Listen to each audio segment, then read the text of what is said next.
The federal transport minister says there have been a record number of passenger complaints after those major air travel disruptions last summer and just the past holidays.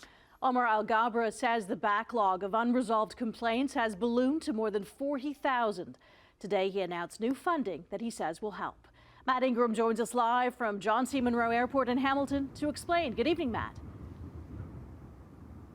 Good evening, Taz. The minister says this money will allow the Canadian Transportation Agency to hire more staff so that they can process these complaints quicker and hopefully cut through that backlog.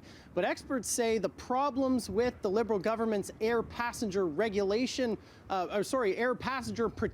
regulations, the problems go far beyond just how long it takes to have a complaint addressed.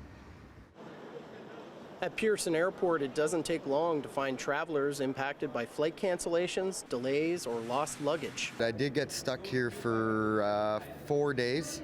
They gave me one voucher for a really, really bad hotel, and then I ended up just taking a Greyhound because there's cancellation after cancellation after cancellation. Our flight's delayed for 2 days, so won't get home till Thursday. I was expecting to be home by Tuesday.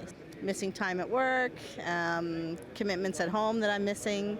Very frustrating. After widespread air travel disruptions last summer and over the holiday season, we saw an avalanche of unprecedented complaint. Federal Transport Minister Omar Alghabra says the Canadian Transportation Agency has received a record number. Right now, he says there are 42,000 complaints awaiting resolution.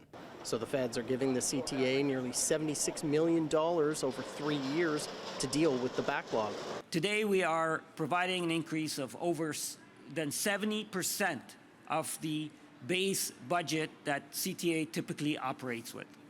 That is a significant increase of $25 million a year. Alghabra says part of the money will be used by the Canadian Transport Agency to hire an additional 200 workers to process complaints. This is just putting a Band-Aid over the issue. We need to make systemic changes. Airline industry expert Robert Kokonis says today's announcement doesn't address larger problems with the government's air passenger protection regulations, suggesting instead of just holding an airline responsible for cancellations and delays, the feds should make other air travel players responsible too. Right now, only airlines are technically on the hook financially for breaching some of these regulations, but most of the competent players understand that we work in a system with airlines, with airports, 3 federal government agencies, NAV Canada. Airline passenger rights advocate Gabor Lukash also thinks it's a Band-Aid solution, saying the complaint system is too complicated and should be simplified. The regime requires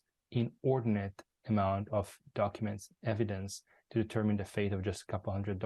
Alghabra says today's announcement is just one part of his government's plan to strengthen air passenger protection regulations, promising new legislation this spring. We want to create an incentive for airlines so that they deal with the complaints themselves, and that if they choose to defer to the CTA, there will be a disincentive for the airlines to do so. I asked the minister how long it's going to take with this new money to clear the backlog.